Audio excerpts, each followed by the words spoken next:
The opinions and statements made by the guests of the Success in Practice podcast are their own, and I do not endorse or accept responsibility for their positions. Any information given by myself or the guests is educational in intention and not to be taken as medical advice. If you choose to act on the content involved in the podcast, you do so at your own risk.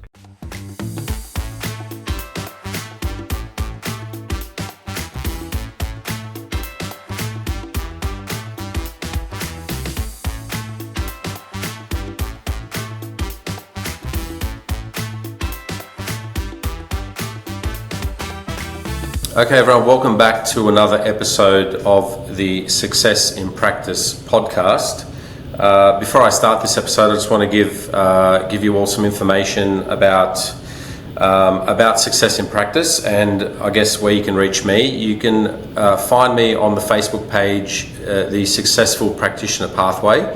So if you go on Facebook and search Successful Practitioner Pathway, you can ask to join that community, and that's where you can see a lot of my content and a lot of the things that I give in terms of tips, treatment tips, clinical tips, and so forth. And you can always stay up to date on what's going on with my courses there. There is the obviously Make Osteopathy Great Again t-shirt that you can find. That's all linked in the show notes.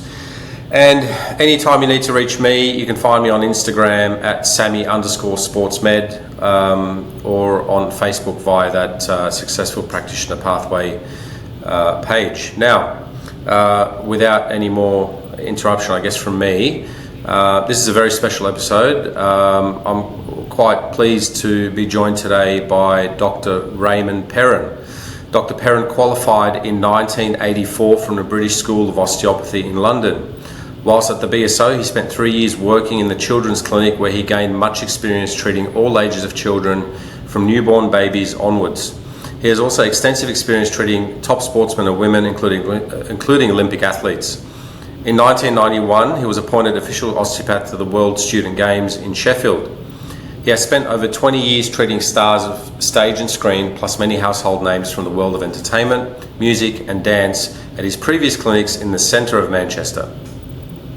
Dr. Perrin's research since 1989 into chronic fatigue syndrome and ME, myalgic encephalomyelitis, has expanded our knowledge of diagnosis and treatment of neurological, physiological problems. In July 2005, he was awarded a doctorate by the University of Salford in the UK for his thesis on the involvement of cerebrospinal fluid and lymphatic drainage in chronic fatigue syndrome.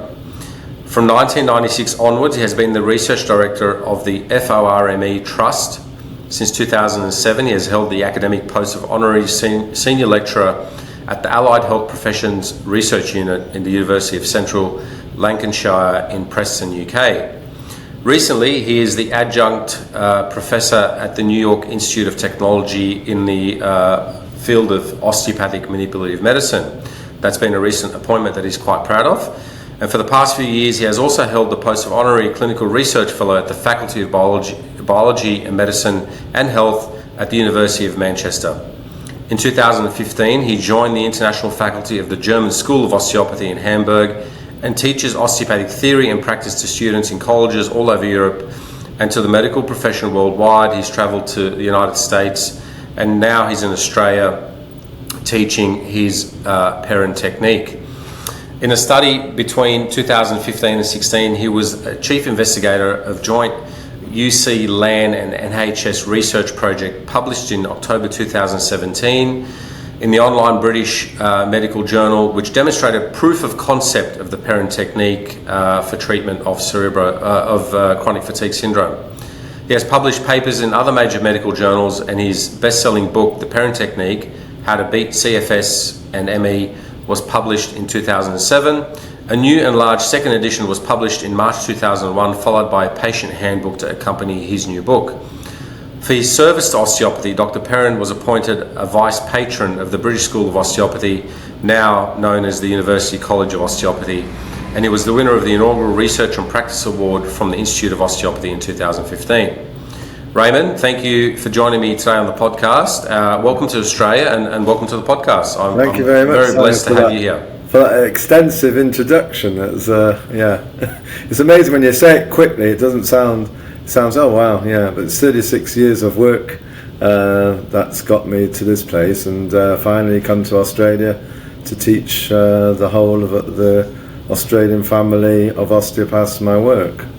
What do you think's taken so long to get to Australia? I mean, we're fairly... Well, I was here 3 years ago, actually. I was here for Perth Right. for one patient, and that one patient, that's what happens usually. One patient hears about me, finds out about my work, reads my books, or sees a work online about my work, and they have ME or chronic fatigue syndrome. They have, now it's long COVID as well, and fibromyalgia. These conditions plague the world, and with my work they hear about it, and they hear about successes, and they want the same, so they contact me, and then we get in touch with the local practitioners, and if they're interested I go out. So that's why it takes me around the world. So that's why I was in 3 years ago. I was treating a patient in Perth who was housebound, mostly bedridden, wheelchair bound. Luckily, we had some really good practitioners out there, Amanda Oosterwell and Ray Power, who looked after her mainly, and we trained up them and a few other osteopaths who are now licensed practitioners and been working for the last 3 years. And this patient, her name's Leah, and she's quite open about telling people about her work, her life, and she is now symptom-free completely, and she's basically what I call 10 out of 10. Wow. And she doesn't need any more treatment anymore. She's fine, and she took her family and took Amanda and myself out for a meal, and paid for Amanda to come around Australia with me when I was doing my tour. So she came to Sydney and Melbourne, and unfortunately she has to go back to look after her patients, so she's gone back home to Perth, and I'm here with some other practitioners to help me in Brisbane now. Brilliant. I guess we will get into a lot of the work that you've been doing. People are obviously going to be interested in understanding what you're doing with chronic fatigue. Yeah. Before I do that though, everybody's always interested in the backstory of a practitioner, so I want to get your backstory, your time growing up as a child, a kid, and then a young man, and what led you to osteopathy. Right, well that's an interesting one. So I wanted to be a vet. I was brought up in an Orthodox Jewish family in Manchester. I was born in London. We moved to Manchester when I was only a kid, and my dad was an East Ender, true Cockney.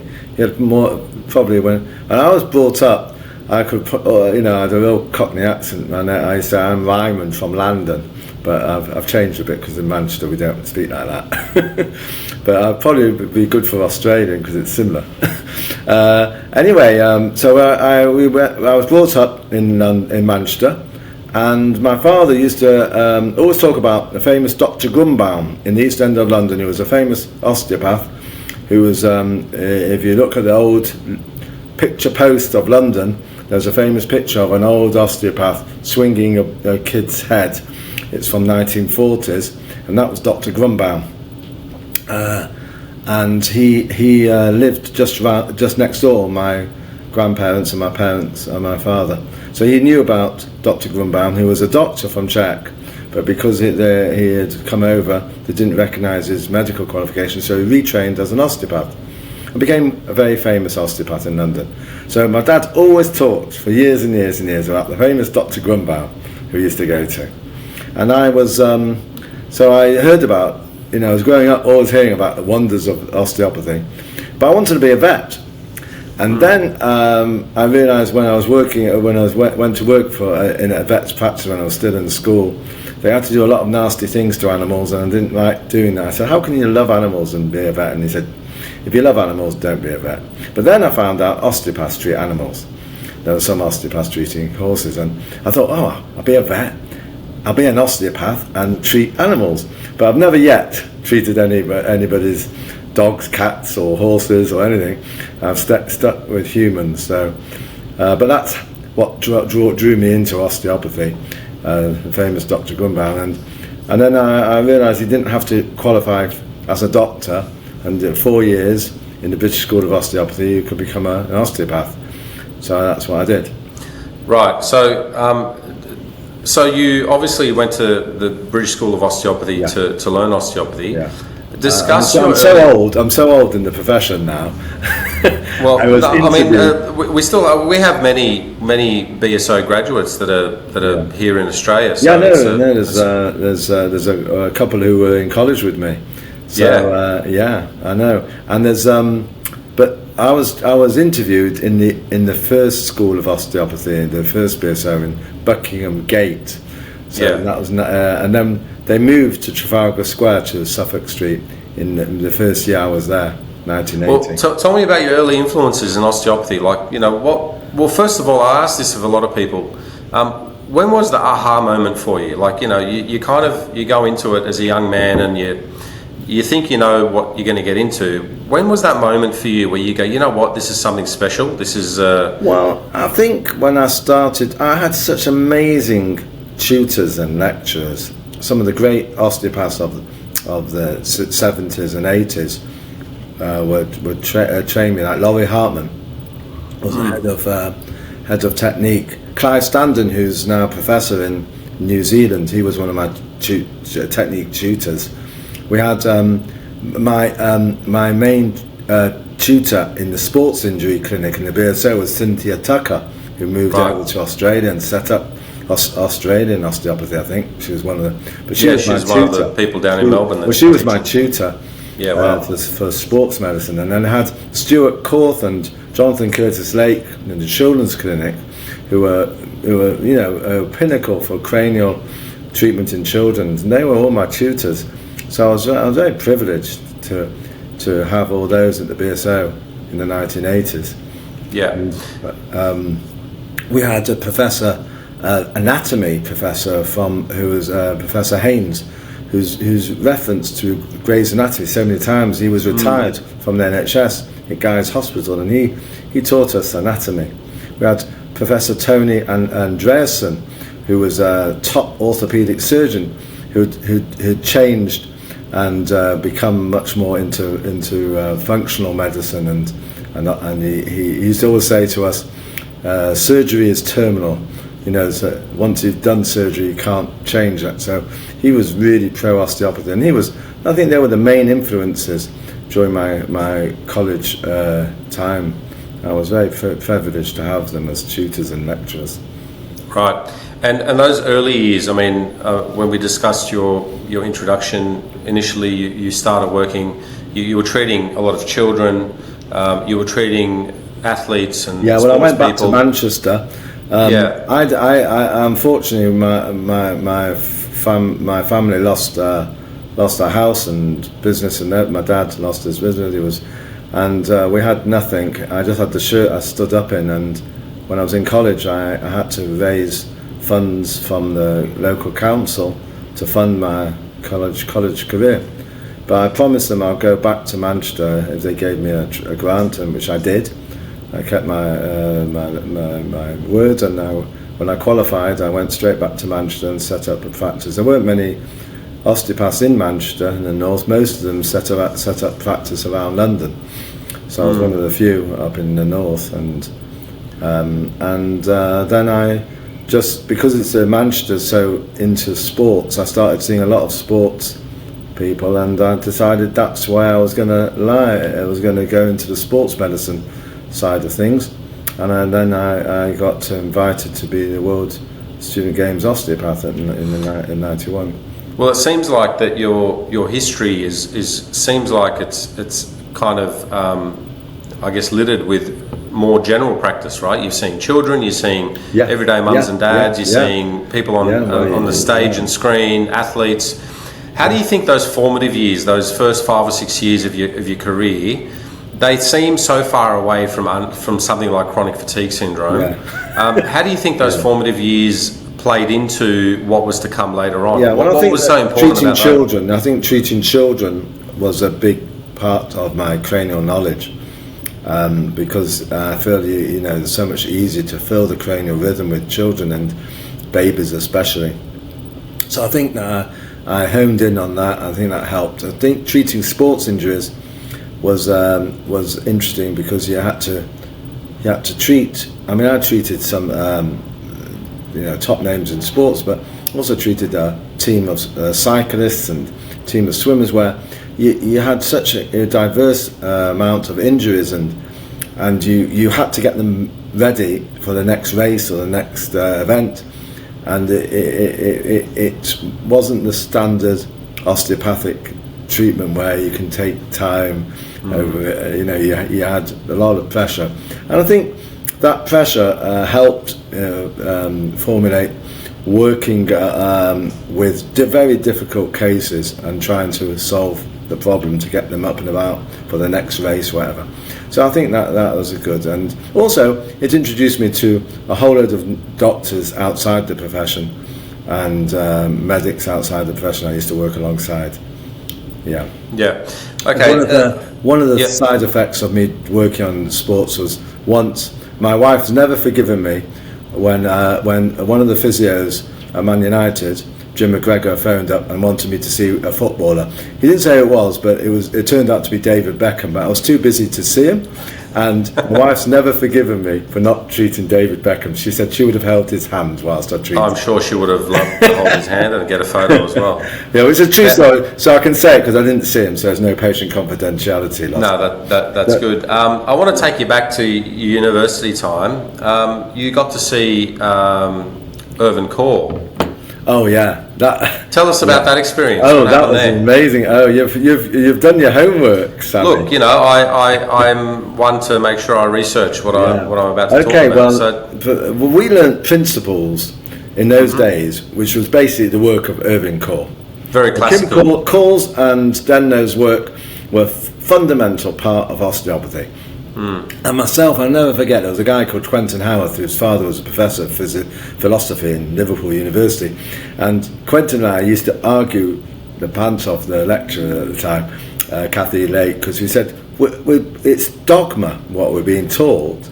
We're just taught one person's viewpoint. Professor Kaur was that a giant in our world. He was a physiologist from America who was putting the science behind what we were doing in manipulative medicine, and is also found over the years lecturing to chiropractors as well. That he's very well known in the chiropractic circle as well as osteopaths.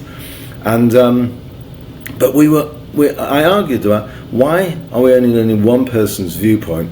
Surely we should look at other ideas and other practitioners. But basically our whole exam was on the collective work of Irvin Kaur. Anyway, Professor Kaur came to the college, to the British School of Osteopathy.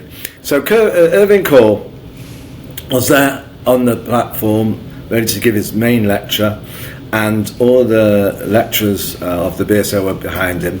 And it was like Moses on Mount Sinai coming to preach to the children of Israel. And here he is, Professor Kaur, standing there, and he gave his amazing lecture, and then question time, and I put my hand up and I said, Professor Kaur, your main theory of the neuromusculoskeletal system being the primary machinery of life and the visceral secondary, could it be the other way round? Could the viscera be primary and the neuromusculoskeletal system be secondary? And I'll never forget it. Kathy Curls, who became Kathy Curtis Lake, was sitting behind him, and she looked at me and she went like this to me. And I thought, I'm dead. Metaphorically, hopefully. I'm dead. Well, no, I think she meant it. And anyway, he answered it by saying maybe it's the parasympathetic. You can look at it that way. Anyway, after the lecture, Kathy came over to me, and I thought, she's going to kill me. I know her. Yeah. So she went, I was going to kill you, Ray. I really was. But Professor Kaur saved your life, because he said it's the first time his main theory has been ever questioned by any student anywhere in the world. He says, good for you. You teach them to think in this establishment.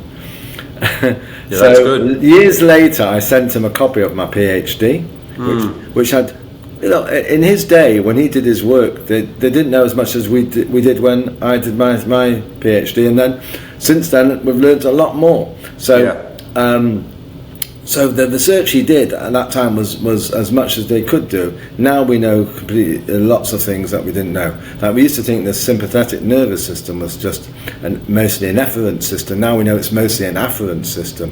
We used to think the parasympathetic was mostly efferent. Now we know it's 80% afferent, and there's an incredible amount of so when we treat of messages going into the brain, not going out, and when we treat the body, it's not so much manipulation helps stimulate the viscera, it's helping to reduce the afferent flow into the central nervous system.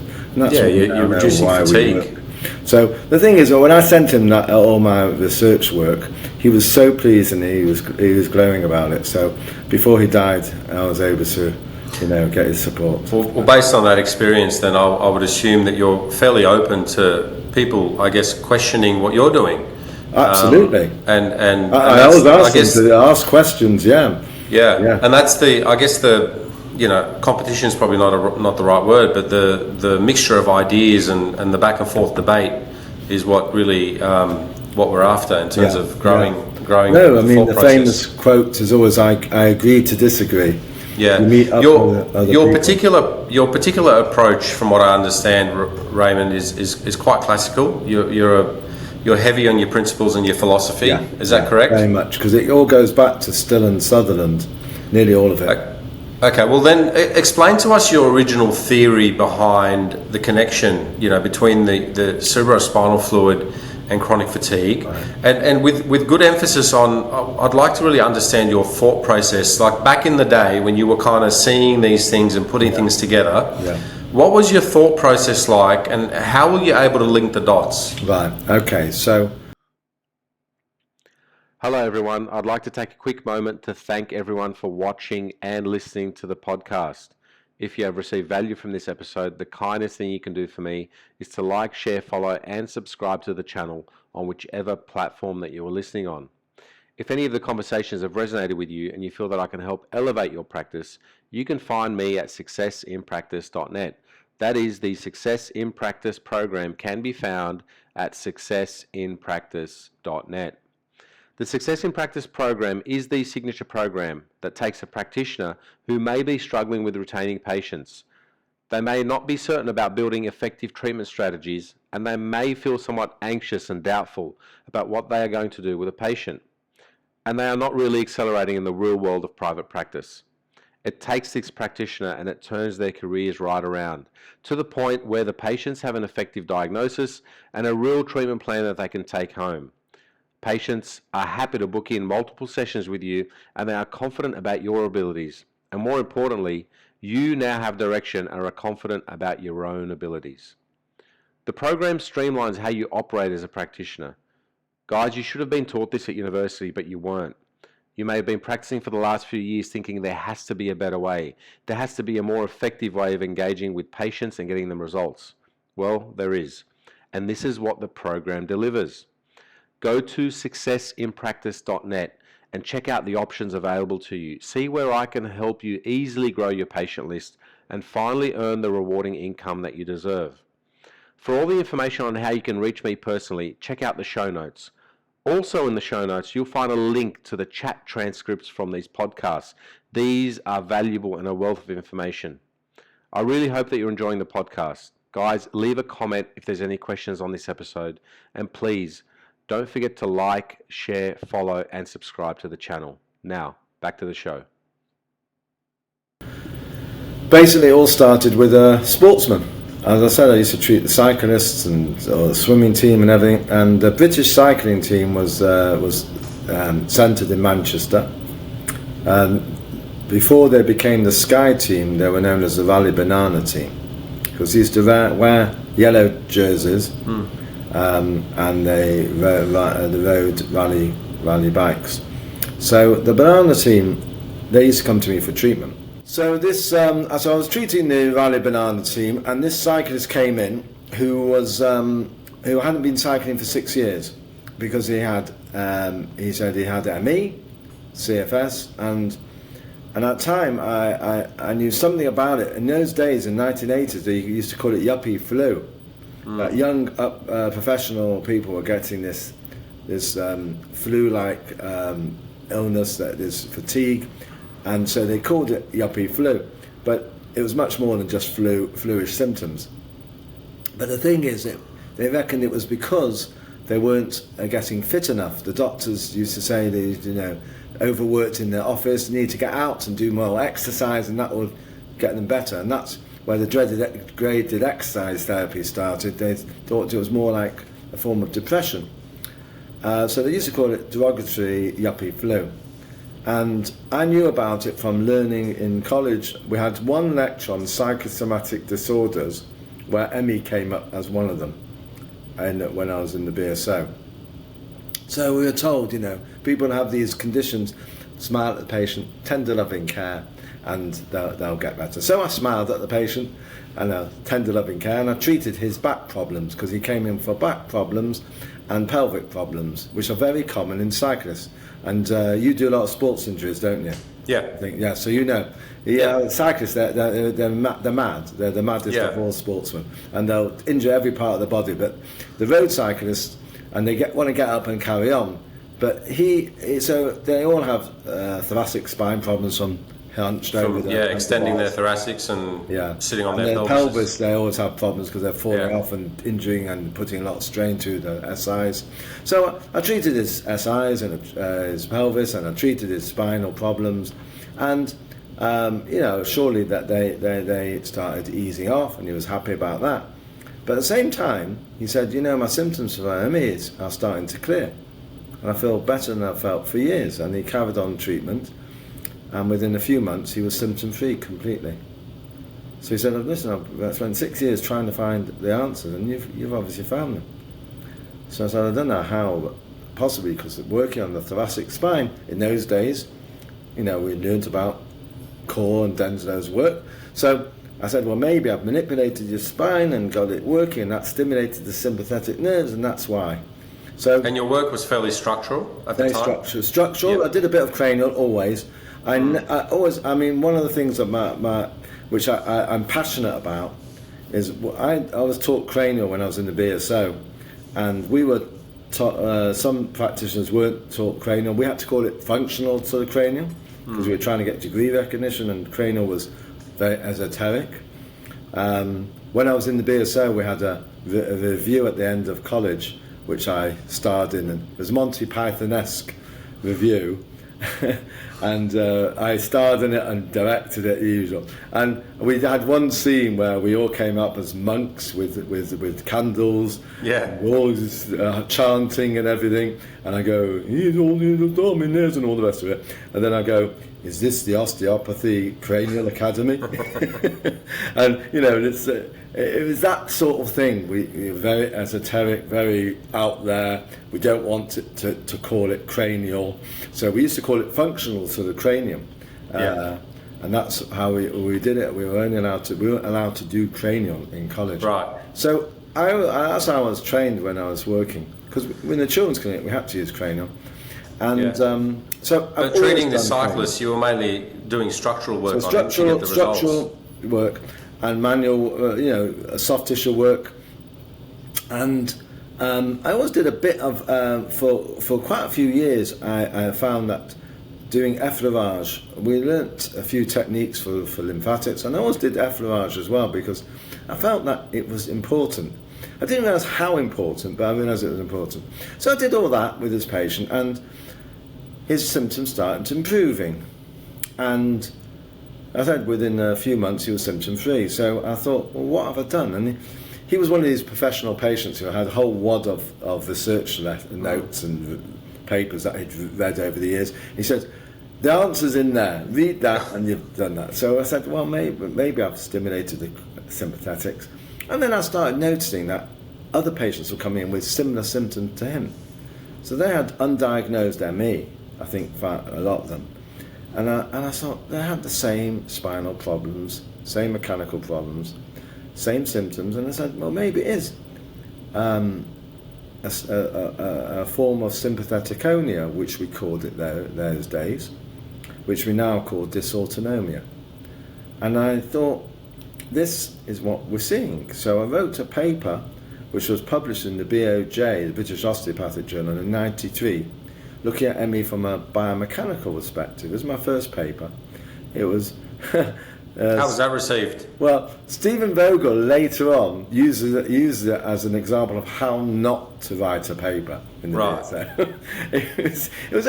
It was all not anecdotal. It was all it wasn't done in any research methodology. Yeah. It was more observational, clinical observation. What I noticed in clinic. Yeah. And I didn't do any. I didn't show how patients improved. I just looked at the how long they've had ME for and what causes ME, and looking at it from a biomechanical perspective. Could the spine injuries or spine irritations from constant repetitive trauma or major trauma lead to an ME scenario? And via the sympathetics. So it was more looking at the efferent side, not the afferent, but. And I used a lot of work of Denzo and Core, because that's all I had learnt in the BSO.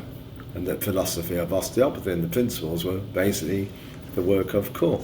So I used that, and I published this paper, and it was interesting, because even though it was published in the BOJ, which was not the most salubrious paper, journal at the time for the rest of medicine, it got noticed. And it got noticed by a professor whose wife was a patient of mine. And he was a professor at the University of Salford. And he said, you know what, this paper of yours, I've given it to my colleague, Professor Jack Edwards, who's a bioengineer, who's a professor of bioengineering, and he'd be interested in the biomechanics of the spine, because he does a lot of work on that. And he read the paper, and he contacted me and says, how would you like to join my research facility, the faculty here in Salford University, and do a master's?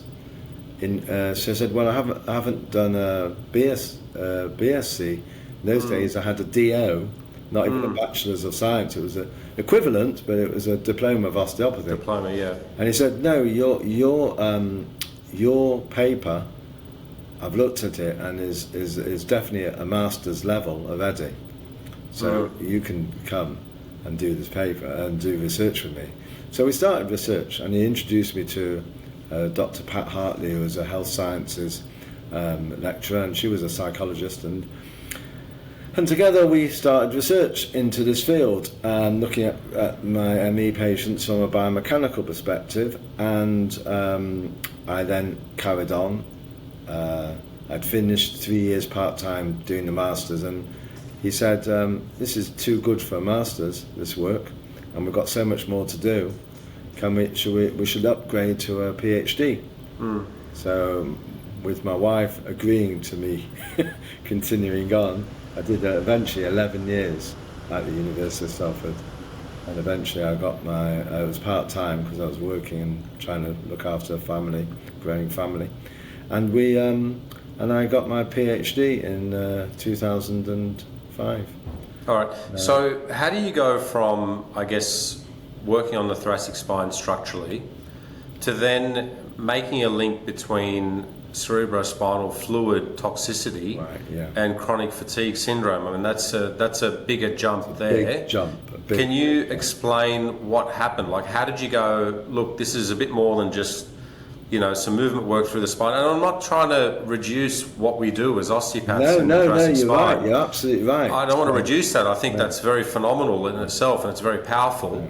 But to actually make that link, to make the anatomical link, I'd like to know about your thought process there. Well, how did you make that jump? Yeah, well, the big jump happened when I was working on the spine and having some success. Still working on doing some work on effleurage on the neck and the spine, but it was helping, and I'd always done that because it seemed to feel, and I started looking more and more into lymphatics when I was working as an osteopath, looking into lymph. And it was only after a patient came in, a few years after I'd qualified, not long after I qualified, before I started all this work, I had treated a patient with mastitis. And Professor Tony Andreasen, who was my orthopedic lecturer. I used to keep in touch with him after. You always have a mentor that you keep in touch with, and his knowledge was so amazing. He did so many different complementary. He was an orthopedic surgeon, but he'd gone into radionics, into medical dowsing, and all sorts of things. And he was the go-to if I had a problem. And I had a patient, who was a young patient, who was only 17 at the time, whose mother had died of breast cancer, and she developed mastitis. And the father brought her in saying, "Can you do anything for mastitis?" I said, "Don't think so, but the only person I know to ask is my old professor Andreasen in Cambridge." So I phoned him up and said, "I've got a patient with mastitis, can we do anything for it?" And he told me that basically if you do effleurage on the breast tissue itself and get the patient to bathe in Epsom salts every night and do effleurage on the chest, you will get rid of the mastitis. It will work. Now I said, I'm a young osteopath, we've got a young girl coming in, there's no way I'm going to work on the breast tissue. So he said, well, that's the way, you've got to do it every day. And I asked the father and the patient, he said, do it, because they can't do anything for the mastitis. This was severe mastitis, and they said that they're going to have to remove the breast if they can't get rid of it. And this was a young girl, so I did it, and I thought, oh, this is out there, but I did it, and within 10 days the mastitis was gone, and she was cured of that, and she had no problems and didn't have to do surgery to remove the severe chronic pain and inflammation she was in. So it was that work that I found. I had a patient with ME who had mastitis as well, and I said, well, I know what to do, but the thing is that Epsom salts, too much for you, is going to be overloading you. So I didn't give the Epsom salts, I just did the effleurage on the chest, and her ME, the mastitis went, and her ME symptoms improved tremendously. Right, and so this was a breakthrough where I thought, what's going on here? Yeah. What has the lymph to do with the treatment? And then I started reading everything I could about lymph, everything. Right. And I read books and books and books on Voda technique and Fodley techniques, and all the lymphatic specialists out there will know what I'm talking about. It's not taught generally in osteopathy, but I started reading, and found out that there was a link between what we were doing and lymphatics.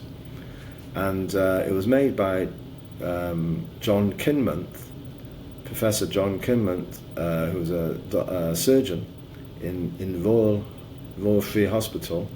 Sorry, not Royal Free, sorry, in St Thomas's Hospital and Guy's Hospital, and in London. And he in the 1950s, 60s and 70s had worked on lymph and written books about it and papers about it. And he died in the early 80s, but he had shown that the lymphatics were controlled by sympathetic nerves, which I never knew when I was in college. We had one lecture or so on the lymphatics, and that's unfortunately the same nowadays for most colleges of osteopathy or medicine. There are very little lectures on lymphatics, and we were taught lymph are just tubes, just basic tubes. And the reason why they move lymph along, the fluid along, is because of muscles and blood flow outside the tube, pushing up the lymph. And a bit like a tube of toothpaste. And that's probably how you were taught, Sami. And there's no neurological control of the lymph. And there's definitely no connection between the lymph and the brain at all. And we'll come on to that in a minute. But first of all, the neurological supply of the lymph, no, there's no such thing. And Kinmonth had discovered it in the 50s with other work. There's a guy called Browse, a neurophysiologist. And Browse and Kinmonth had shown that all the lymphatic vessels, even the smaller lymphangions, had smooth muscle walls controlled by sympathetic nerves. We were never taught that. And I thought, well, if I'm working on the lymph and stimulating, I'm helping the sympathetic, and I know that ME is due to sympathetic dysfunction. Surely that's why we're seeing a disturbance in the lymph, and that's affecting it. And if I can stimulate the lymph to work better, it's going to help reduce the irritation to the whole body and reduce the sympathetic irritation.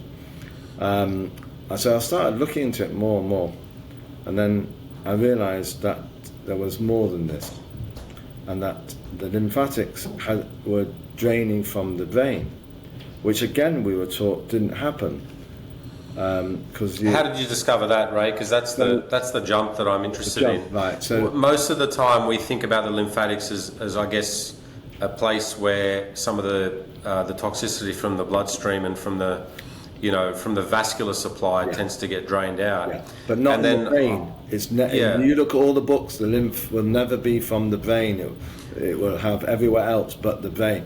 Right, because if you listen to the rule of the artery, for example, they would probably argue that what you were doing was more to do with vascular and arterial problems. Because that's how we were taught, the rule of artery. That's how I start my lectures. I talk about the rule of the artery. Right. And because every college in the world, osteopathic college, are taught the rule of the artery, vein supreme.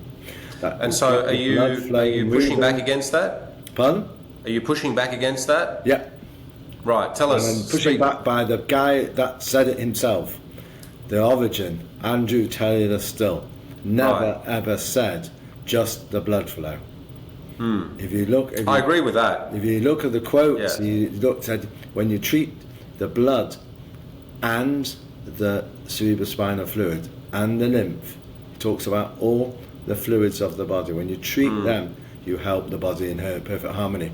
He never just said the blood. And so he was talking lymph in the early days of osteopathy. He said the lymphatics are more important than any other part, and there's no more important than the blood's no more important than the lymph. And he actually tells his students, and I teach lymphatics in Europe with the Osteopathic School of Deutschland's colleges around Europe, and I teach them undergraduate lymphatics. So I teach them general lymphatics, and I teach them my work as well. And I say, Still said, if you don't treat the lymphatics, you are failing the patient, and you better pass you by as a failure rather than spend his money on you. So he told his patient, his students, he says, you better learn the lymph, otherwise you're failures. So I always teach that, and I say, up to now you've been failures. After this course, you'll be successes. But the thing is, we weren't taught this. We weren't taught the importance of the lymph in working, because we now know the lymph aren't just tubes, and they do flow from the brain. Now, why did I think they flowed from the brain? And that was all because of why we need the lymph. We need lymph for lots of reasons, but one of the main reasons we need lymph is for the macromolecules, for the large molecules. Small molecules can get through the capillaries of the blood. Large molecules can't get in. They need another system, and that's where the lymph comes in. The lymph capillaries, they've got walls that open and close that allow huge molecules to enter. And they go through the lymphatics and eventually into the bloodstream, and in the venous angles. So mostly in the left side, in the thoracic duct, some in the right lymphatic duct, but most, and they go into the blood. And then the blood detox goes through, eventually into the liver, and the liver detoxifies you. So that's why we have a lymphatic system, because it's there to help cope with larger molecules. Right. Let me try and summarise before I let you. Let me try and just summarise, just because I want to make sure that the listeners are kind of following as well. Basically, your position is that you're looking at the totality of the plumbing system of the body, which includes the blood, which includes, I guess, the venous and arterial system, which includes the lymphatic system, and includes the cerebrospinal fluid. So all the fluid systems in the body have to work together, and no system is above the other. Would that be That's correct? About right. And right. People say osteopaths. What are osteopaths? Are we mechanics of the body? We're more plumbers of the body. Yeah. And this is what osteopathy was all about: it's getting the fluids moving. That's where the rule of the artery came in. So why did it change? Why wasn't it in the rule of body fluids reign supreme? Why was it the rule of artery? So Still and Sutherland talked about the lymph is there in the whole body, including the brain and the spinal cord. So they were flying against rest of medicine, who said there was no lymphatics in the brain. Why? Because we don't need one. Why? Because there's a barrier stopping any large molecules getting into the brain, the blood-brain barrier. And it's down the spine as well, where it's the blood-spinal cord barrier. So the central nervous system has this barrier of tight junctions stopping any large molecules getting in, and therefore, and if some do get in, they can drain out because there's not much of them, but basically nothing really gets through the blood-brain barrier. So the rest of medicine was saying this for years and years and years. They hadn't got proof of it till the 50s. So when around the time that Sutherland died, after Andrew Taylor Still was well and gone, they discovered that the blood-brain barrier did exist. It was the Higgs boson particle part of medicine, where they had a theory that this barrier existed but didn't have absolute proof. But then they did scanning, new scanning techniques where in the 50s they could see it, and then in the 1960s that they used electron microscopy to absolutely prove that there were tight junctions and the blood-brain barrier existed. And therefore, no large molecules could get into the brain, so therefore we didn't need the lymphatics in the brain and the central nervous system, and that's why there wasn't one officially. Right. And therefore, all that Still and Sutherland talked about was obviously wrong. So, what did osteopathy do? They made the change. And they started talking about the rule of the artery. And then they started talking about cranial, not talking about drainage of the brain, because Sutherland himself said when you compress the fourth ventricle, see what happens in the fluid as it drains into lymphatics. He talked about it. Couldn't do that anymore, because it doesn't, because there's no lymphatic system of the brain. So then it all became biomechanical, and the rule of the artery became the primary law. Right, and when did that change? I mean, when did we finally figure out that... Pardon? When did we finally figure out that... Well, I did. No, the brain doesn't... yeah, well, yeah. When did you finally kind of figure out that the brain had... I thought, well... lymphatic structure. So I thought, reading between the lines and all the science that was coming out, I thought, well, there's something fundamentally wrong in this idea that there's no drainage of the brain into lymph. Because why do we need a lymphatic system for the larger molecules? And the larger molecules enter the brain. Large molecules enter the brain every second of every day. In everybody. So I thought, there's something wrong here, and this whole concept just is wrong. And I thought, there must be a lymphatics because of hormones. Hormones are huge molecules. And if you look at the hypothalamus, that's the mother of the hormonal system, and it controls the hormones in the brain. Yeah? So the brain, it's a small almond-shaped organ in the middle, and all osteopaths learn about the hypothalamus. And the hypothalamus, you always hear about hypothalamic, pituitary, adrenal axis, HPA axis, but the hypothalamus controls all the hormones. It's the mother of the hormonal system. And it does it through biofeedback. So, say insulin is produced in the pancreas, we know, and it goes into the blood. How does the body control the insulin? Through the hypothalamus. Insulin gets into the brain. There's receptors on the hypothalamus which measure the insulin. It then sends messages via sympathetic and parasympathetic nerves back to the pancreas, which then controls the production of insulin. This is what's known as biofeedback mechanism. And that's how the hypothalamus works on all the different organs, sometimes using hormones itself to change, but usually the nervous system, because it balances the autonomic nervous system. It's a control mechanism of the autonomics as well. So if there is hormones entering the brain like insulin, I will say small molecules like water are known to pierce the blood-brain barrier. Water molecules H2O, is only 18 Daltons large. 18 Daltons. Dalton is the measurement of a molecule named after John Dalton from Manchester, by the way. I might as well wave the Manchester flag. So 18 Daltons is the amount of oxygen, is the size of an oxygen molecule. So insulin is 5,808 Daltons. It's a walloping polypeptide.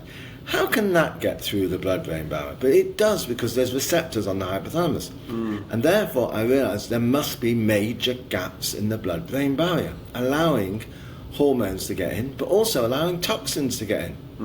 And if they do get in, if anything nasty gets in, we need a lymphatic system to drain them away. And now we know there are 7 areas in the brain, not just the hypothalamus. There's 7 what we call circumventricular areas that allow these large molecules. There's gaps in the blood-brain barrier, major gaps, major openings, windows into the brain, and that allows all these toxins in as well. And if it's mainly for hormones and electrolytes, but toxins can come in as well. And if toxins get into the brain, you need, in large amounts, and they're huge, you need a lymphatic system. So that's where I came from. All right, that's. I mean, look, I'm understanding what you're talking about, and I guess the impressive thing for me is your reliance on the thought process of osteopathy to actually keep inquiring and keep digging. That's quite impressive that you're able to do that. And then you were also courageous enough to go against the grain, and that takes a lot of courage. So I gave a lecture at one of the osteopathic conferences in Berlin. You know, Berlin has one of the largest osteopathic conferences in the world, and it was on fluids, and my lecture was swimming against the tide. Osteopaths would understand the double entendre about that as well. Yeah. Well, let me ask you about that then. So swimming against the tide, and I guess going against the grain, and having some of the courage to do that, because that would take a bit of courage. When you first made that connection, you're talking to me about it now as if it's known, and you're quite you've put the message out there. Luckily, when you first made that connection and began to tell people about it, what was the response like? Sorry, Sami. I apologise. Oh. So the last bit you said, I was talking over you. Oh, sorry. So when you first made the connection about what you just discussed with regards to lymphatic drainage of the brain, obviously that flew in the face of what science knew about the brain.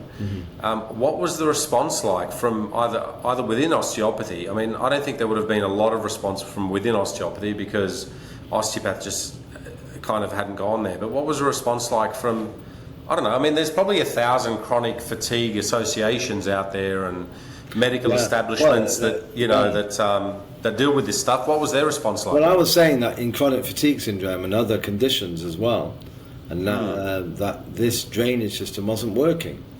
So when I got my PhD, it was on the treatment of chronic fatigue syndrome based on the fact that there was a ME, based on the fact that the drainage wasn't working. And that was, I always joke that I got a PhD on a condition that wasn't even recognised. ME in the 1980s, 90s wasn't really recognised much. So Salford University gave me a PhD, a doctorate, in something that didn't exist, on a process that officially didn't exist. Because when I published in 2005, there was no proof of this lymphatic system of the brain. And when I was lecturing in college, in conferences, I remember 2 American neurologists once walked out of my lecture saying I was absolute, complete, total rubbish, and they never heard anything like it. And since then I met this very snobbish osteopathic, no, not an osteopath, he was a neurosurgeon and neuroscientist, and he lectures. He said, I lecture to the medical students of London University, and there's no such thing as a lymphatic drainage of the brain. It just doesn't exist. And he was a good friend of a very well-known osteopath in London who was smiling at me when I said this, thinking, well, Raymond, you've just been put in your place. just stop this nonsense now, like this, and so, but I didn't. I didn't stop. I carried on.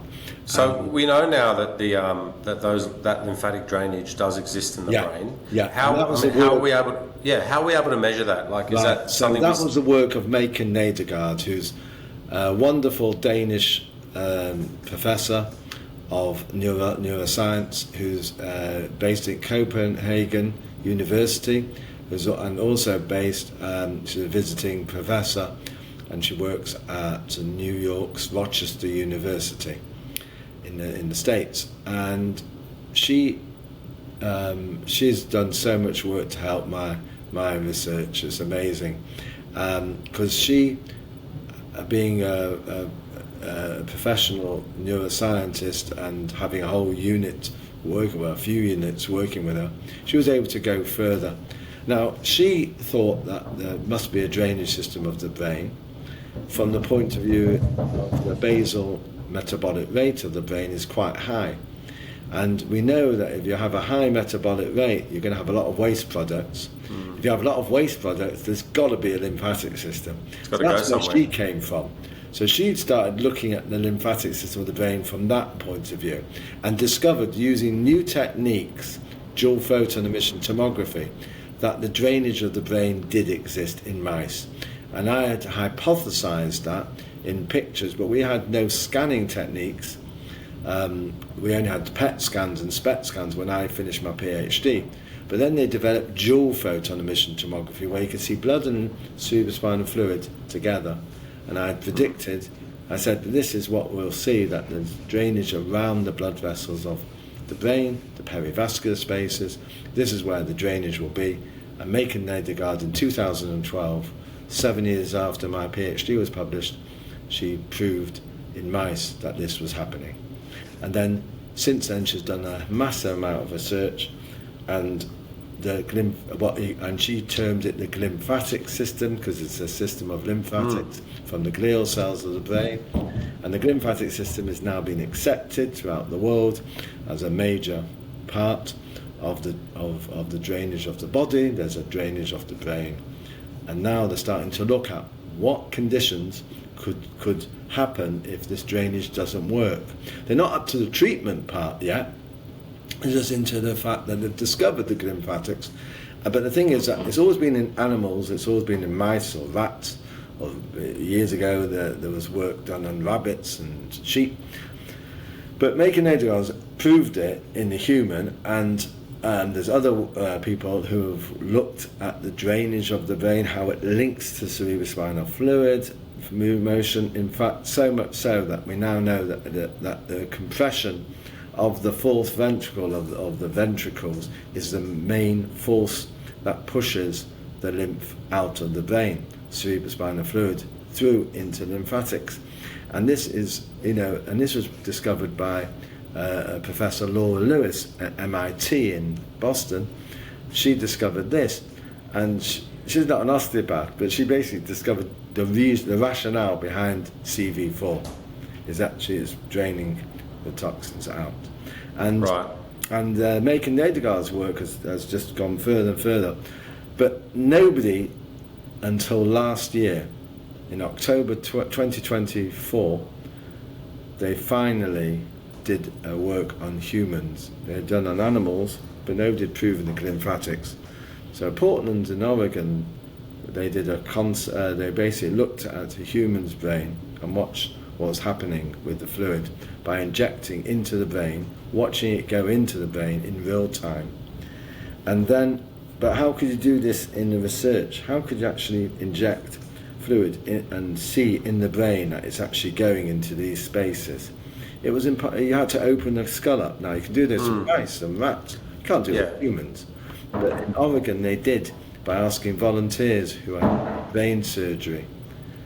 So they actually, 5 volunteers, so gave permission for them to, after they removed their tumours for brain surgery for tumours, they would allow them to inject a dye in. And they saw this dye going into the brain, and then they watched in real time how it drained away. So this was real proof of concept that the lymphatics existed. And my treatment is now, sort of, originally was all theory. We now have proof that the lymphatics exist, and it's in the space that we talked about, and we can drain it because I've developed techniques to drain these toxins away, and it helps repair the damage, and it helps improve the health of the patient, and eventually some of them get completely better, which is lovely. Some of the we're well ahead of the game, Sami, now. It's something I could see that from what you've been describing. I think some of the I guess the momentum behind the lymphatic research that's going on has probably come along also with the increase in the, I guess, not the popularity, but I guess the the stature and the people wanting to know more about concussion. And so I know that your work has mainly been around chronic fatigue, but can your particular area of research and I guess your protocol be applied? I know that you haven't done much research in that part. No, but I've met speaking from a principled point of view. TBI. Yeah. Can you talk to us about how you can apply that? Yeah, absolutely. With concussion? I've met over the years quite a few osteopaths and non-osteopathic doctors who've come to my course who have been specialists, and especially in America, in TBI. And a whole unit of, for those who don't know what TBI is, traumatic brain injuries, but when they have concussion, and a lot of, there's units in America where they specialize in it. And one of them was a unit at Anchorage in Alaska, where I was training a year ago.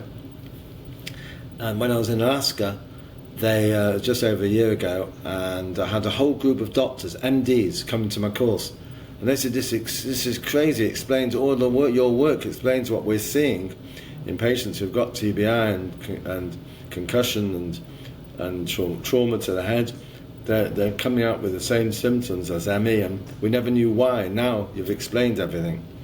So there's lots more. I mean, the neuroscience, you'd have to come to my workshop to learn or read my books to actually understand. Well, I guess anyone who's interested, I guess, in having another avenue of treatment of concussion should probably attend your courses and understand how the lymphatics can be approached. Hopefully I'll come over again before I'm too old. I want to kind of ask you about, you touched on the research, and I guess you gave us a great overview on the process and how that came to be developed. Was research and trying to research what was going on a little bit of a bottleneck for getting your particular protocol out there? Yeah. How were you able to overcome that need for validation of your concept? Well, it's funding. That's always been the problem. To get the research we needed large funds, and luckily over the years we've had grateful patients have given us enough funds. My research, I've never been paid for my research. I've always had honorary positions at universities. So to do the research, the funding that goes in, it goes to the hospitals, goes to the universities, goes to the people who are doing research behind the scenes. But I've never been paid. It's an honorary position. So what's the point of the NHS then, Ray? Like, what's going on there? Yeah, well, the NHS are interested in cost effectiveness, not just effectiveness. It's crazy to believe that that I've got colleagues in the NHS who really like my work, and I work with one of them, Dr. Adrian Heald, that is the head of ME services in Manchester, in the hospitals there, and he really wants my work out there. But we've got to show its cost effectiveness as well as effective, and that's been the problem. In America, it's much easier to get acceptance, because it's in America. I was told by one doctor, in America, medicine is how much money you can make. In England, it's how much money you can save. And it's right. Very true. But the NICE guidance is all based on cost effectiveness and effectiveness. But they're interested in my diagnostics, because it's only interested, and that's why the BMJ published that on the physical signs that I discovered. But the treatment side of things that I do, then they're not going to fund it. But if the patients do it themselves, then they're really interested. That's the best. So they've just sponsored, that's overseen a research project we've done. It's not been published yet, but it should be published soon, in the next year definitely. We'll publish this paper on the self-massage routine that patients can do at home, and it costs nothing. So the NHS are really interested in that, and so we've got that to publish soon. Well, tell us where you are in terms of your research at the moment. Well, now it's very exciting times, and I told all my classes in Australia, you've come in at the right time. Right. Because how are you going with like clinical trials, systematic reviews? Well, we've done some already. In my PhD, we did a few trials, part of the doctorate. So we have shown, but the thing is, when we did the trials, it was the early days of proms. We developed 8 different proms we used. Some of them had been used before for other studies, and we used 8 proms, 8, not 1 or 2.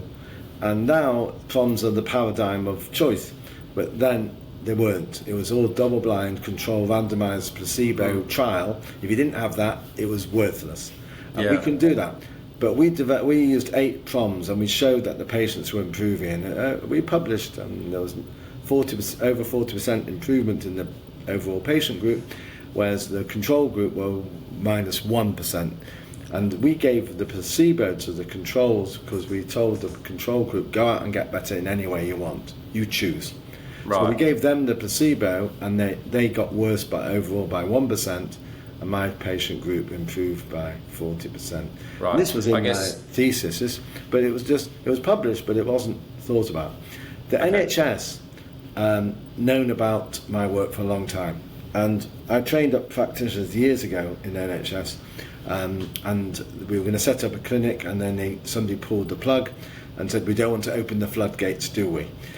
So it's been a hard battle, and the ME associations in the UK are not for me. They've told me straightforward, we don't want your work because you're not biochemical. We want a drug answer. We do not want a biophysical approach. So they don't want my work. But the NHS, the ME association in the UK did a survey. It was 15 years ago, 2010, they commissioned a survey on ME patients. What helped them the best? And in my work, and I'll teach this, I teach the jigsaw puzzle analogy. Say every patient with these conditions are like a jigsaw puzzle. Start with the corners, then the edge pieces, then the middle.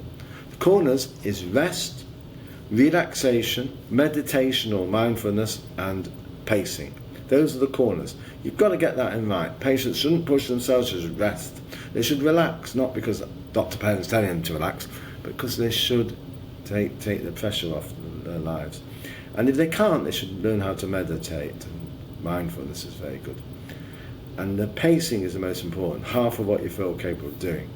Now that's what I teach, and then the Perrin technique is the edge pieces, and then the middle of all the extra things that you might need, the drugs or the supplements or nutritional advice or talk therapy, whatever. So that's the edge piece, that's the middle. So that's how to finish a jigsaw puzzle. The best way to finish is doing the corners first, then the edge pieces. So this is the thing, and some patients are small jigsaw puzzles, some are large. One patient, she said she's a baked bean jigsaw puzzle, the very complex 1,000-piece jigsaw puzzle. But this is the basic fundamentals of the Perrin technique is they've got to do these first, and if they don't, then they're going to suffer. So why I'm saying this now, there's a reason for it. If you can, what did you ask me originally, and then I'll tell you. Well, I asked you originally, I guess, about some of the studies that So that's right. the research. Remember. So the ME Association did this survey. 15 years ago, and they asked so it was their survey. They're against me. They've always been against me because I'm not biomechanical. And what you're not biochemical. You are biomechanical. Sorry, but it's a long day. I've been travelling today. So it's a biomechanical, not the drug answer that they want. Right. And so they asked the patients what helped them the best. Number 1 was pacing, which is what I've always advocated. And I started the 50% rule that's now universal, that people do half of what they feel capable of doing. That was number one. Number two, rest, relaxation, meditation, all part of that jigsaw puzzle. And number three on the list of 25 treatments that recommended by patients in the ME Association survey was the Perrin technique. Right. And they just shelved it.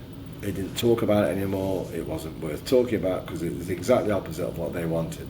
But it's what patients wanted.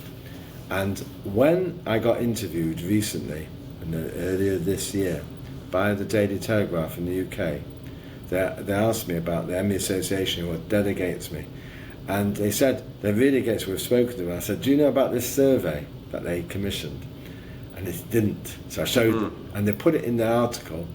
And they said, despite, the article said, despite their own survey, they're still against the Perrin technique. And since then, they've even been more vehemently against it, saying, we do not support the Perrin technique despite the Daily Telegraph article and all that stuff.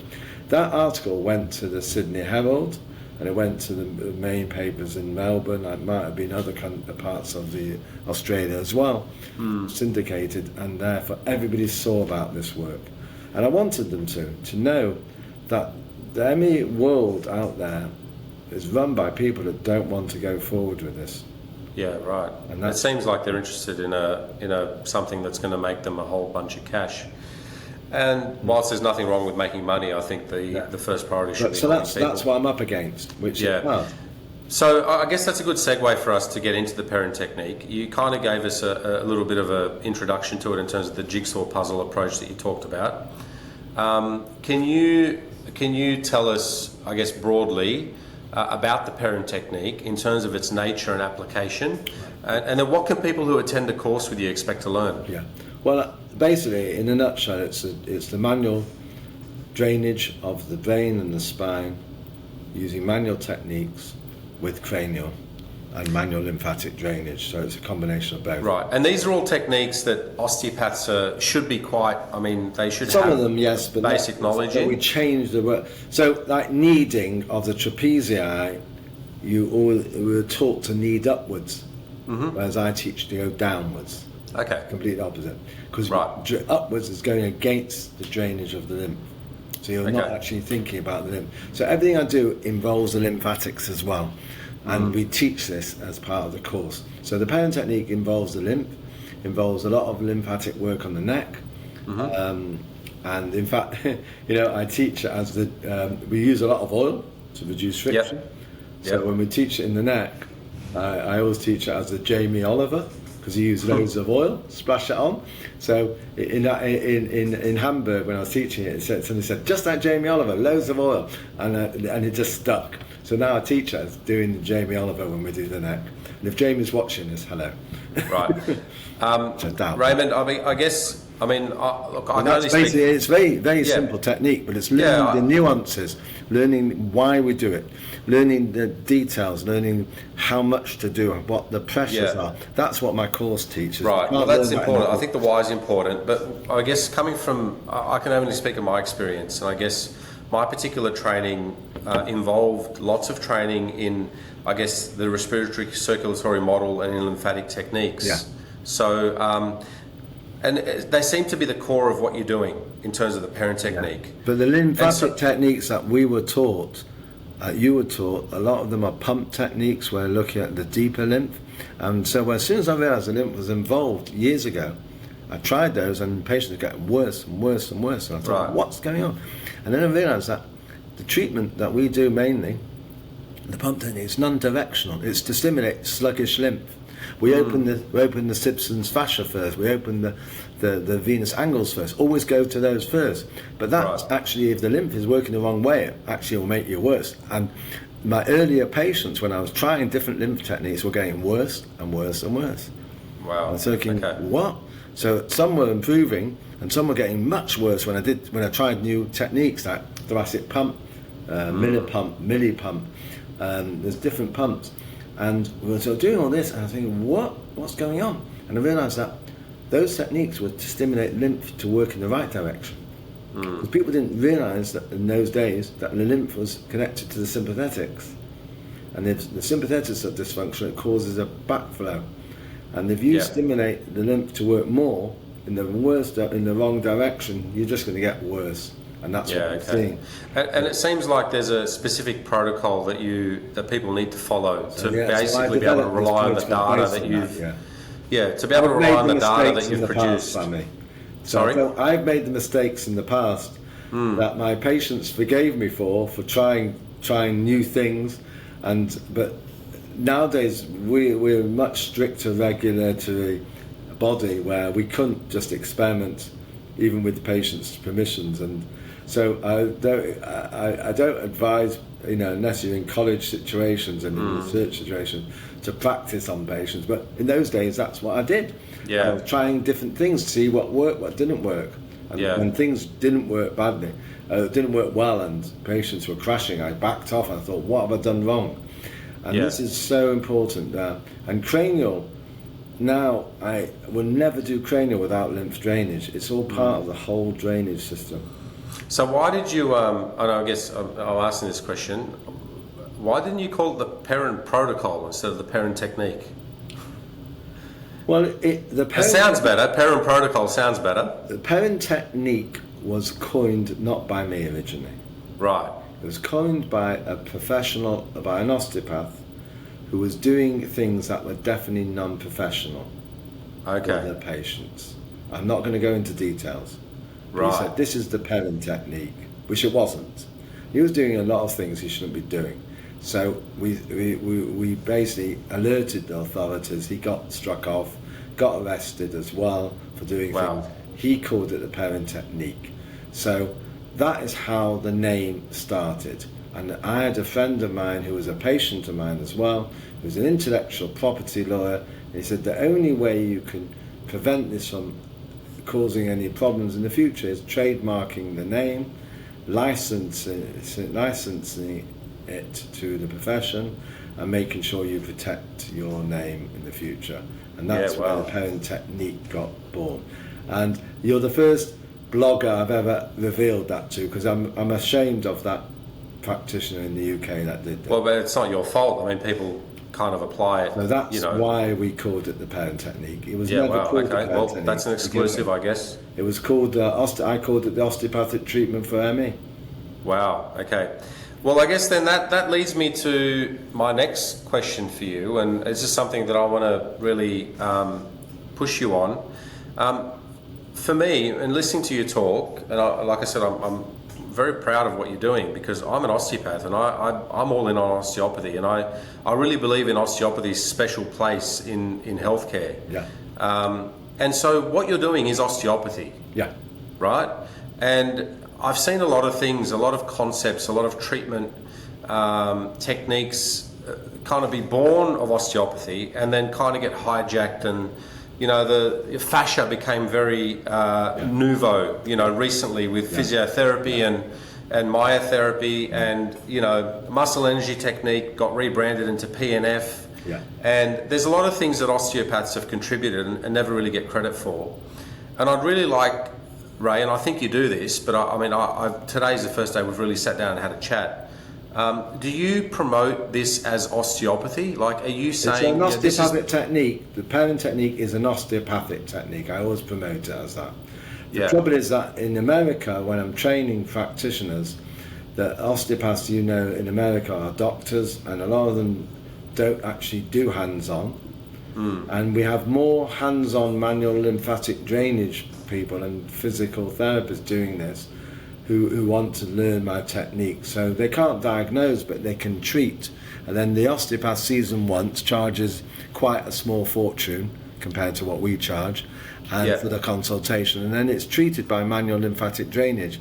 So there was a recent study on long COVID and ME on what works the best. And in the top 150, it was manual lymphatic drainage techniques, which was for long COVID, which is the Perrin technique, was voted 10th in the 150, and that's only with only the couple of hundred practitioners in the States that have trained up. It was still 10th in the whole of the 150. But they didn't call it osteopathy then, which is a bit annoying. I wish they had done, but they called it manual lymphatic drainage.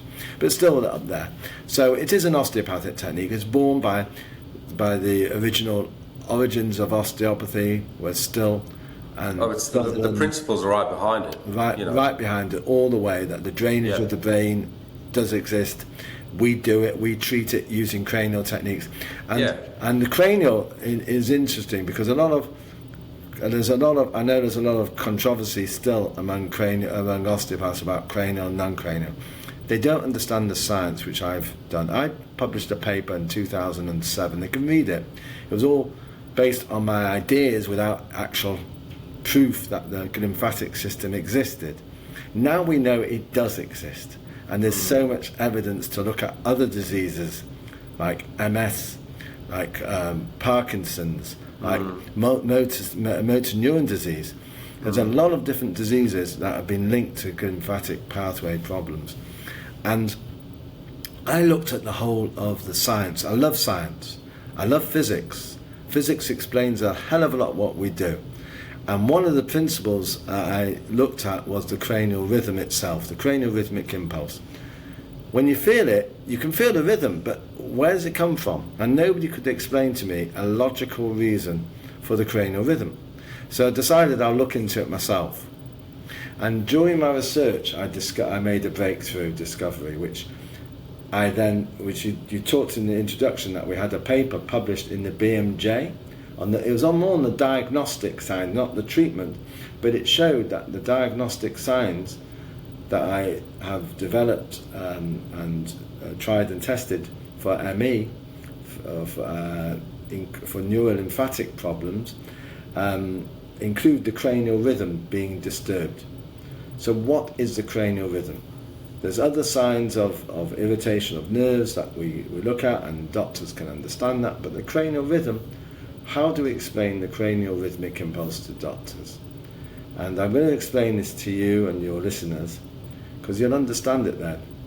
And it was published in the BMJ, but probably in the American Journal of Osteopathic Association. So that was the journal JOA. That was in 2007. So it was 2 years after my PhD was published. And the basically bottom line is physics. So cerebrospinal fluid moves in the brain, and it's produced by the choroid plexus mainly. So it's produced by the blood, and it goes back to the venous sinuses, or so we believe. So that's how we all look at it. Now, neuroscience knows exactly what the rhythm is within the brain itself, and that is the cardiac rhythm. It's produced by the blood, it goes back to the blood, it's produced 50 to 100 beats a minute. Within the blood, within the cerebrospinal fluid, within the ventricular system, if you were able to feel the rhythm in the aqueduct between the third and fourth ventricle, the aqueduct of Sylvia, if you feel that, it would pulse at a rate of the same as the heart rate, right, 50 to 100 beats a minute. This is accepted neuroscience, and we look at that. So we always put a heart rate monitor on when we do scans of the fluid in the brain. That's intracranial, the inside. But now we know some of it drains off into the lymphatics. And Kinman discovered many years ago that with Browns that the pump of the lymph, central lymph, the thoracic duct pump, pumps at a rate around 4 beats a minute. When you have a very fast wave draining into a very slow wave, fluid mechanics and hydrodynamics and physics dictates what happens next. You have a third rhythm that's formed, and that's the interference wave. Australians all been to beaches, that's what you live on half the time, and you have a big wave coming in, a small wave going out, and they crash together and they produce a third wave. That third wave is the interference wave in physics, is in the body the cranial rhythmic impulse. And that was my paper of 2007, long before the lymphatic system had been proven to exist. But I said, that's what's happening. And that made sense to doctors, scientists who had never heard of the cranial rhythm before. I said, oh, that makes sense. And it's very simple. And Einstein himself said, if something's right in science, you can explain it simply. And and that's the origins of the cranial rhythm. I'm absolutely convinced of it.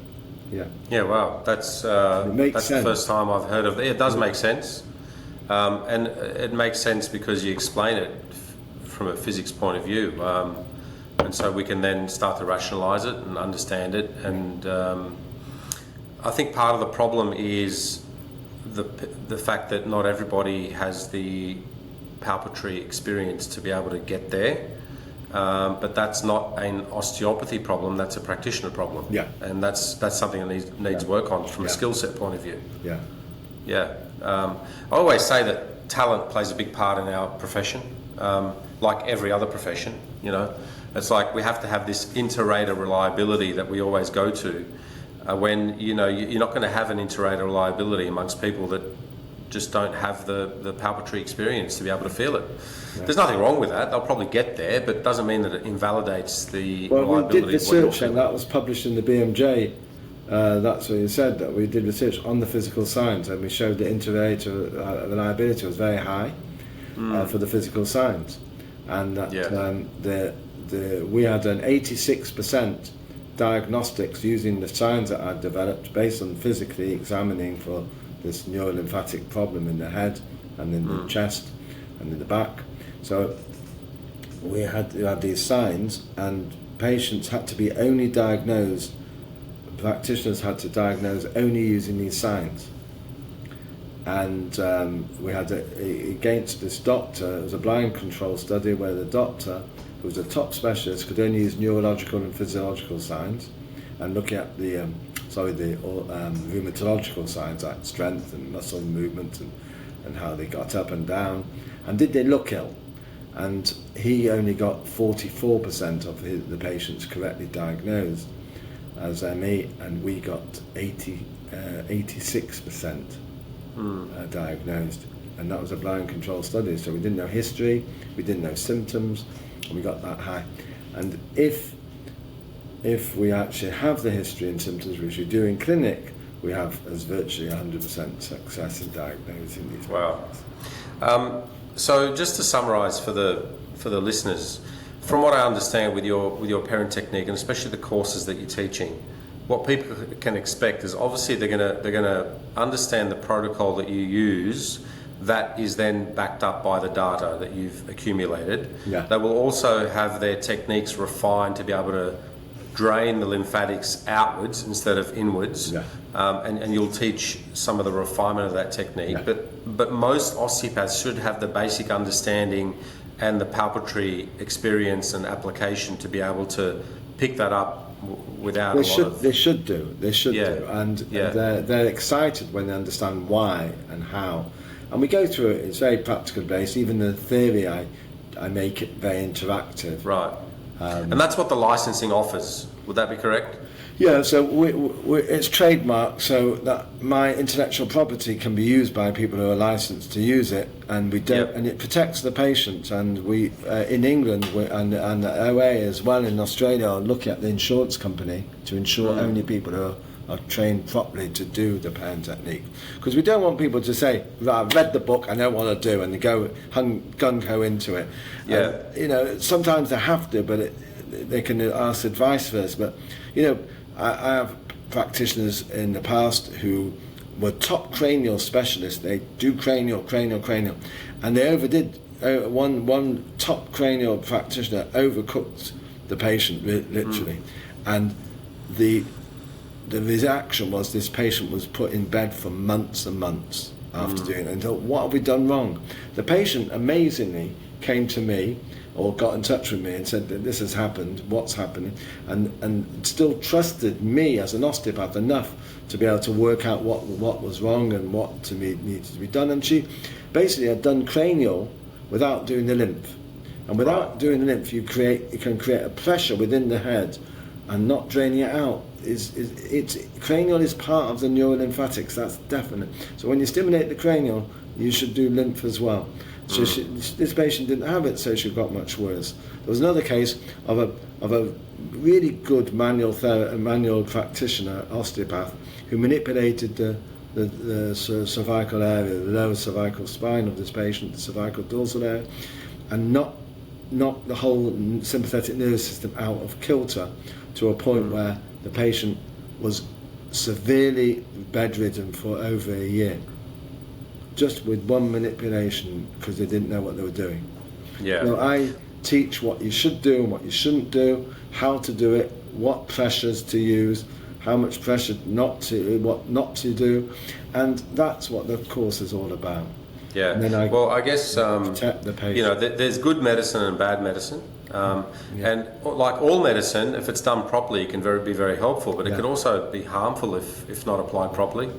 Otherwise, it doesn't work, right? Like if something works, we have to assume that it has an effect. You know, you can't have it both ways. We can't say that, well, you can't really hurt somebody doing it. Yeah. You know, so we don't want people to feel worse after. No. But the beautiful thing about my work now is I've started in 1989, so it's 36 years on. We're doing this work, and I said medicine hasn't caught up with the fact that there is a lymphatic system. It's there, it's out there, there's work, but a lot of doctors need to be taught about it, and it's going to take a generation before doctors are working on how to treat this, whereas we're doing it now. Hello everyone, just a quick break to give you some information on where to best find me. The first place is the private Facebook group called the Successful Practitioner Pathway. I've set up this private group as a place where practitioners can go and get tips and advice on how to best accelerate their practice and improve their clinical practice skills. The second place to find me is at successinpractice.net. That is where the Success in Practice signature program is housed. You can find more information about me and how I can best help you achieve success in your practice. So, the two best places, the private Facebook group, the Successful Practitioner Pathway, and successinpractice.net. I will link to both those places in the show notes, so for more information, please see the show notes. Now, enjoy, and back to the show. One of the lessons that I've learnt tonight from speaking to you, especially when you talked about the rule of the artery and how what you wanted to see was the rule of the body fluid dynamics that you're really looking at. You know, there's a movement. I mean, many of the listeners might be younger practitioners who probably haven't. They just want to help everyday people. Some of them might be into the sports side of things, the medicine, the rehabilitation. And I always talk about this. You know, like today, there's this push, you know, to blame, you know, multifidus for lower back pain, to single out a certain muscle. You know, and like they did many years ago with transverse abdominis and the core and all this nonsense about one muscle being responsible for the certain type of pain. And my message out there is always, you know, integrate what you do with the rest of the body. Be holistic about looking at the body. Look at the structure and function. Look at the regulatory systems of the body. There's no one section that is more important than another section. And this whole ridiculous fantasy about multifidus being, you know, solely responsible for lower back pain is just it's a dead end road. And like I said, I can understand physiotherapists and exercise physiologists kind of going down that track. But when you have osteopaths who are kind of falling into that fallacy, they should know better. And to me, if that's where they're going going down a dead end. And you know, just listening to you talk about, and you know, that's an easy one to understand, that multifidus isn't going to be the win all and end all of back pain. That's a really easy one to understand. The harder one is what you've done, is to go against the grain and talk about how, you know, the cerebrospinal fluid, the lymphatics, and the venous and arterial system and the blood as a system is responsible for the drainage of the body. And so, I want to congratulate you. The autonomic nervous system, and that's what we now know. So it's all combined. And there's no drug for the hypothalamus, and never will be, because it's auto-regulatory. I use this, I do a lot of sort of active demonstrations and using analogies of how the hypothalamus works, like a balance, like you're walking a tightrope, you know, the allostatic load that hits us all the time. The hypothalamus is like this balance that these tightrope walkers use, and that's the hypothalamus. And we need that hypothalamus to work as well as possible. And there's no drug for that. You do, because it's auto-regulatory. in the brain. So there's no drug that doctors will never come up with a drug that gets the hypothalamus working. But we can drain the toxins away using cranial techniques, using lymph drainage, using osteopathic techniques. We can drain the lymph in a good way from the brain. We can drain the toxins away, allowing the hypothalamus to start working again. Well, this is the concept of self-regulation. You're tapping into that principle. We can do that, and that's what we do as osteopaths. You're moving things out of the way so that the body can kind of, kickstart and do it itself. It's like you're not fixing anything. You're just moving things out of the way. So I guess I want to, the next question I have for you, given your extensive experience, I guess, in the clinical setting, you're a clinician at heart. I know you've done a lot of research, but has a solid background in clinical experience. Within research, I guess, what commentary can you offer to osteopaths who see the future of osteopathy as shifting away from, I guess, a philosophical principle-based profession, one that served you very well into getting to where you are now with the Perrin technique, to one that is, I guess, purely evidence-based, like, people that kind of graduate from university, might do a couple of years in clinical practice, think, oh, geez, I really want to get into research. They go and do lots of research, maybe get into academia, and then they miss the whole philosophical principle-based application of osteopathy that clinicians really love. What commentary can you offer there? What advice can you give to people? All research should be translational, should be research that not just for the sake of it. We should, as osteopaths, we should be doing research to see how we can improve the care of the patient. If it's not translational, I don't think we should do it, to be bluntly. If you want to go into science and just study science, fine. Don't. As an osteopath, we are dealing with people, with a holistic approach, and all research should be translational. With this sort of thing, how can this research translate into something that we can actually improve the body? So first of all, think that way. Also, think out the box. I'm so into the idea that we should think out the box, and Renzo Molinari, who you might have heard of. Renzo's used to be principal of the European School of Osteopathy. He's set up one of the first colleges of osteopathy in India. He's a fundamental scientist as well as an osteopath, and he is the same as me. We think that the scope of osteopathy shouldn't be just into the biomechanics of the spine and of joints. We should look out the box. My message, I think, for college professors and lecturers in osteopathy around the world should be allowing students to think out the box more, because I did. And, I could have been wrong. And listen, you still get a PhD even if you're wrong. Loads of PhDs out there that were completely based on science that we now know don't exist. It's wrong, but they still got a doctorate because they use the scientific method. So as long as you keep to the scientific method. If you have some crazy idea that this is going to try, if you have to have some basic principles to understand why you're doing this, and you can't just come up with crazy ideas just for the sake of it. But if you've got something, my crazy idea started because of this one patient. I got better. I thought, I've helped him. How? And then I started looking at it, and then I realised that certain things were wrong, and then I had to readdress. And eventually, I came up with the concept that there was now we call the lymphatic system, and it goes wrong in lots of things, and we can actually help.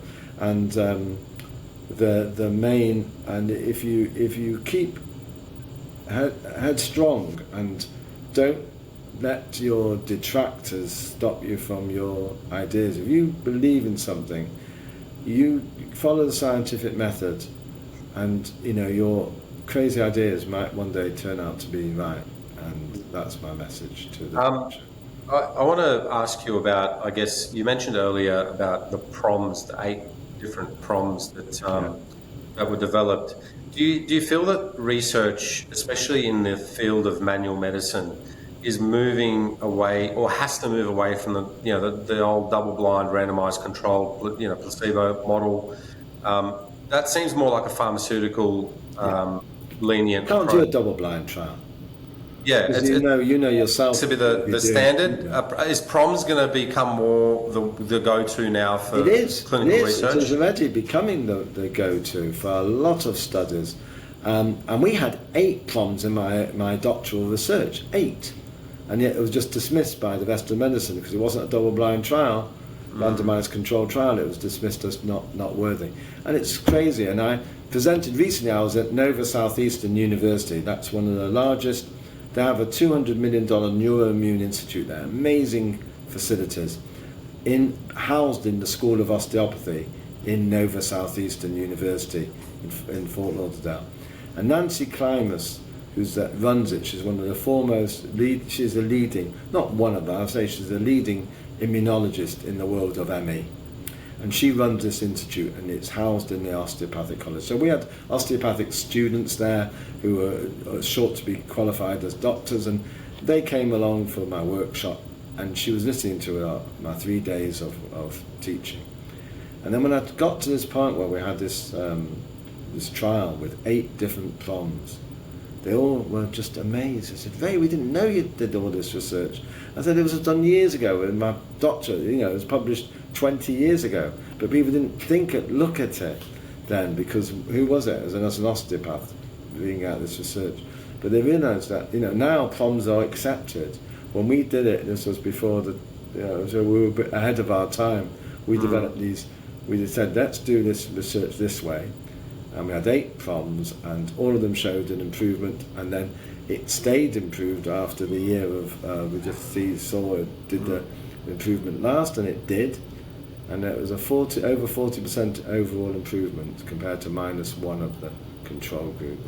Have you found that, I guess, talking to any of your other colleagues who are osteopaths and are involved in research, have you found that research is catching up to osteopathy? Like, have you found that you're doing things and then research takes about 10 years to kind of catch up to what you're doing? Well, I was very privileged to be asked to speak at the Osteopathic International Alliance conference in Helsinki a few years back, where I met your head of OA, Anthony, and also there was Jonathan from the head of the New Zealand.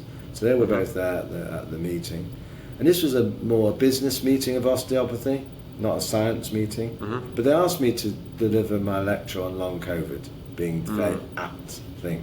Because I wrote, I don't know if people realise that I wrote the paper on long COVID on the day that the pandemic was announced, and we called it from the University of Manchester. I wrote it on the night that it was announced, was the 11th of March 2020, which was my wedding anniversary. My wife's she has finally forgiven me for writing it. It's called Into the Looking Glass. My book on long COVID is called Through the Looking Glass. That's why. I presented my work on long COVID saying it's the same thing as ME, and it's now been shown to be very much that. And I said it's going to hit millions of people, affecting the brain, causing all these symptoms, and the number's now around 200 million people in the world with long COVID, and that's the official numbers. So the thing is, I produced this paper, so I was asked to lecture at the Osteopathic International Alliance, and because it was there in Helsinki, in the newspapers in Finland it said osteopathy is not based on science, it's pseudoscience, it's rubbish. And it was really rubbishing the profession in the main paper in Finland. So I was asked to lecture to the International Alliance, but also to the students of the College of Osteopathy in Finland. And I said that from my work and what we can see now about the lymphatic system, and it's all following suit, and all the things I said about what's going to happen with COVID have happened, that there's build-up of inflammatory toxins going into the brain to the wrong way because of this backflow that's happening. And I said all this in my work, and it actually showed to happen. So long COVID has been shown to be a disturbance of this whole system. So I said that, as you can see from this, and what Andrew Taylor Still and Sutherland talked about, the drainage of the brain causing the problems. And I said, that osteopathy is not based just on science, but emerging science is based on osteopathy. That the original principles of osteopathy are the fundamentals behind what emerging science is coming out with. And they love that. Yeah, fantastic. I want to. I guess you wrote you had some writing on long COVID. What's your, I guess, take on the?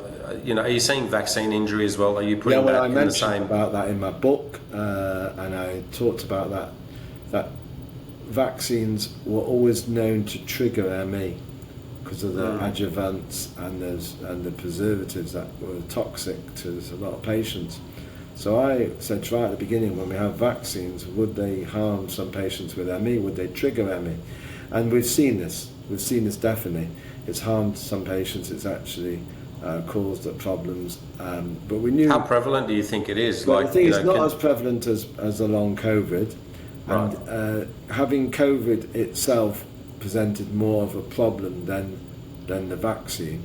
And a lot of people died from the COVID virus. After having coronavirus, they died. People died after having vaccines, but less. So it wasn't safe. It was safer than not having any vaccine at all. So I'm not anti-vax, but I do realise that the vaccine did create a lot of health problems in people as well, but nowhere near as bad as. Probably, I think outside of a pandemic, that vaccine probably would not have seen the shelves. Not straight away, but it brought it out early. And I told my patients at the time to take the Pfizer rather than AstraZeneca because that had less preservatives and less adjuvants, and I was shown to be correct. And right. I guess I want to finish off with just one last question, and I want to ask you about, I guess, osteopathy in the UK. What's the landscape there like? What do you see the next 10 years of osteopathy there, and what are some of the challenges at the moment? You introduced me as vice patron of the UCO, of the University College of Osteopathy. It no longer exists, the University College of Osteopathy itself. It's now part of the University of Health Sciences. They've now merged with the chiropractors in the teaching. They're not, the profession's still separate professions, but the UCO doesn't exist in its day. So I've lost my vice patronage now. I guess it's a different profession, but practically speaking, those students are going to be hybrid students by the sounds of things. So when I don't know, because they're going to still be osteopaths and chiropractors, but the people out there are going to question more and more, what is the difference? What is osteopathy? And a very good friend of mine, Charles Hunt, who was the principal of the school, resigned over it. And I'm not going to get into too much politics because there's a lot of practitioners there doing a good job, and the schools are still doing a good job. However, I think they're going too far down the biomechanical route only, and osteopathy was never just a biomechanical treatment for the body. It was never intended to be that by Still and the earlier osteopaths. It's not the traditions of osteopathy, the classical osteopathy was never just biomechanical, but because I think there's a part of osteopathy structure in the UK where they want to please the NHS and please their doctors and do everything to kowtow to that. We are becoming more and more into the biomechanical treatments. And is it a regulated profession there, Ray? It's a regulated, yeah. Right. The General Osteopathic Council have been regulating it for years. But they actually asked us once, myself and a few other osteopaths, to talk about the scope of practice. And it was there where Renzo Molinari, who I mentioned earlier, and myself both stood up as scientists, said there shouldn't be a scope of practice. Osteopathy should be for the whole of the body, and there shouldn't just be going down, we treat the back, we treat a shoulder problem, we treat this.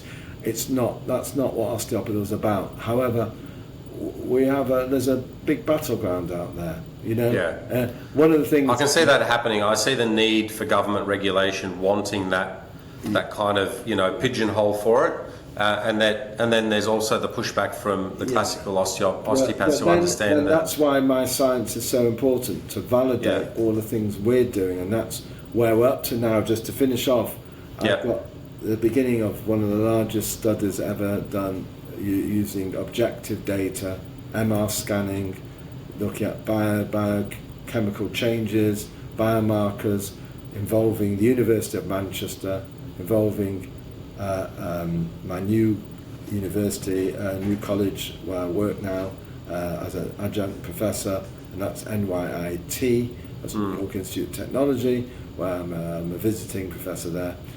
So that it's all adjunct. I don't get paid for it, but I'm attached to their university.